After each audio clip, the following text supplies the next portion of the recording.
Dada, cho'chak anglayma. Men cho'chak aytibba. Bo'ladi bolam, bo'ladi.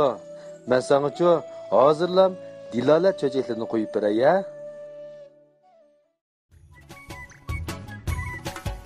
Assalomu alaykum. Dilola cho'chaklarni yoqtirib anglab kelayotgan umaqbirim. Kechlikinglar xayrli bo'lsin. Bugun men sizlarga Shetila bilan Petila degan cho'chakni aytib beray. Burunqi zamonda bir xotin o'tgan ekan. Erning iti Shetila, xotinning iti Petila ekan. Bular mahalladan chatrak pakar bir uyda turadi ekan. Bir kuni uyning lim yog'ichi g'arsildab sunishga boshlabdi. Xotin uningga chora qilmoqchi bo'ldi. Shetila: "No'g'ishni to'g'ri qilayli", debdi. Petila qarishliq ko'rsatib: "No'g'ish bo'lmasa, biz urug'liq bug'doy tepib, terib, o'rib, yig'ib, un tartib kelganda qanday qilib bosh etimiz? Buni hasini to'g'ri qilayli", debdi. Shetila qo'pib: "Sen tayyor ostini to'g'ri qilib qo'ysang, men qayerganda nimani tayinaman?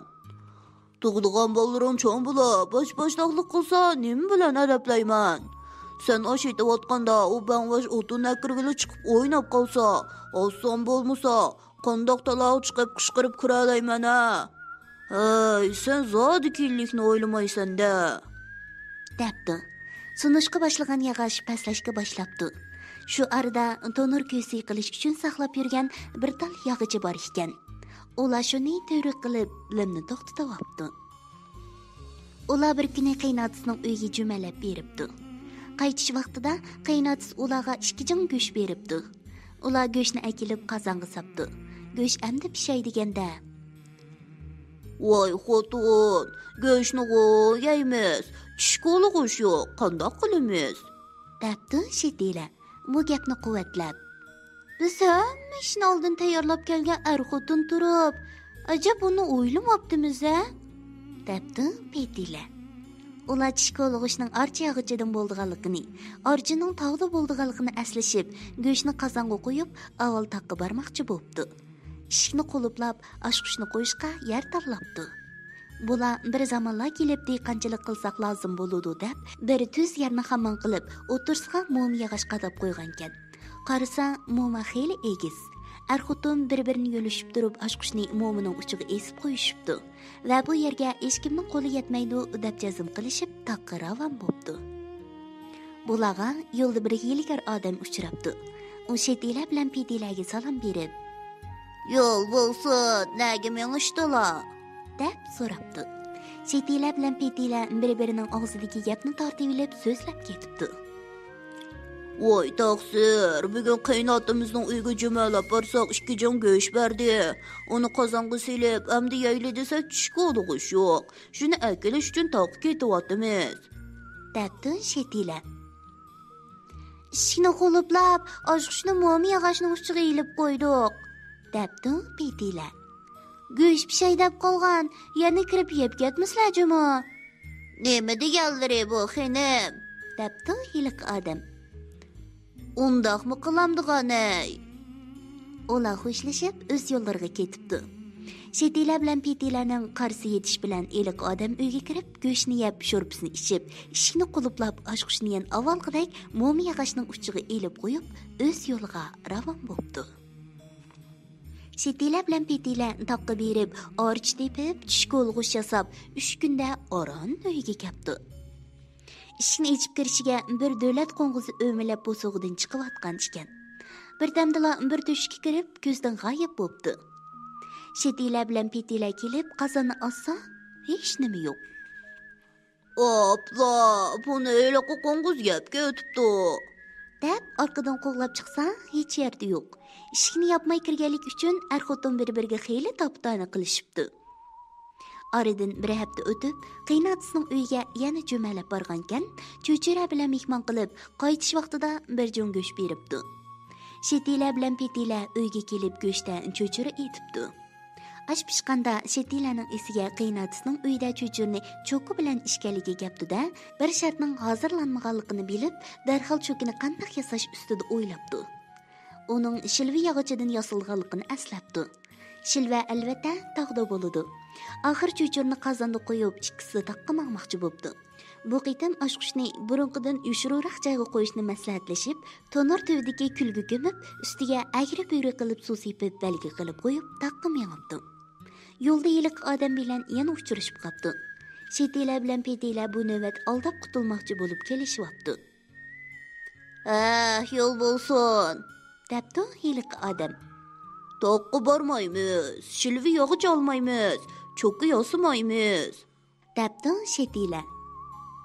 Uyda cho'chiratmadik, oshqushni kulning ostiga ko'mib, ustiga agri buyri suv sepib qo'ymadik, debdi petilar. Yo'lovchi bular bilan xo'shlashib, to'p-to'g'ri shetilar bilan petilarning uyiga keldi-da, cho'chirini ichib, qozonning og'zini burunqida yepib qo'yib, eshikni qo'liplab, oshqushni o'z joyiga qo'yib ketibdi. Bu qitim shetilar bilan petilar 5 kunda kelibdi. Oshqushni ilib eshikni echibdi. Berib qozonga qarasa, hech nima yo'q. Bir chivin qozonning ichidagi namlikni shumib turg'udek. Buni ko'rgan shetilarning arfoyi 40 ga uchibdi. Voy xotin, chopsam bo'l, paltini akilibba, debdi. Petilar putining uchida mengib paltini akilib bergankan, shetilar chivinning beshini nishonlab turib, rosa keltirib birini qo'yibdi. Qozon 8 parcha bo'libdi. Chivin uchib berib petilarning beshiga qo'nibdi. Shetilar: "Voy xotin, midorlamay tura. Bu qurg'ur, sening beshingga qo'ndi. Buning adabini bermasam bo'lmaydi", deb nihoyat ehtiyot bilan berib bir qo'ygan ekan, xotinning beshi 2 parcha bo'lib o'libdi. Yiliq chivin g'ing qilib uchib to'rikka qo'nibdi. Shetilarning arvohi uchib, tomirlari ko'pib, ochiq ichiga g'azibiy beshiga o'rlabdi. "Sen o'yligar quvchivin", debdi shetilar. "Oshni ishching, qozonni cheqing, xotinni o'ltiring. Amdi to'rik qo'nib o'zini keltirdingmi? Men sening shundoq adibini berayki, xop to'xta. U paltini orqasiga yoshirib, astan putining uchida dastlab to'riga yiqilib kelayotganda tuyuqsizla eshik echilibdi. Qarsan yiliq oshko'z odam kirib kelayotgudek. U ko'nglida bugun naq samsi tayyorlab qo'ygandu degan o'y bilan kirgan ekan. U shetilarning xapshik degan sharti bilan jim turib qopdi. Shetilarning qo'lida palto borligini uqmabdi.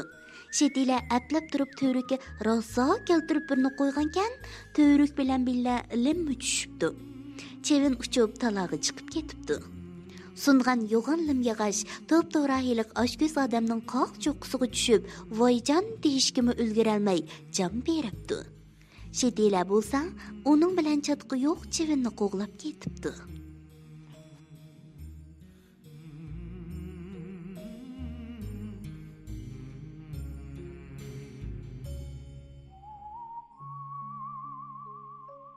Umaqlarim, shetilar bilan petilar haqiqatan bek nodonkan-a?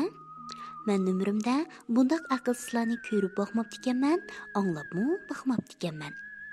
Bularning nodonligi, aqlsizligi bizni beklam hayron qoldiribdi. Bo'libmi, xotini petilarning o'limiga beklam mabsuslandiq-a? Yiliq yo'lovchimi, bek hiyligar, tayyorga hayyor eski odamkan. Eski odam hamon bir kuni jazosini yeydi.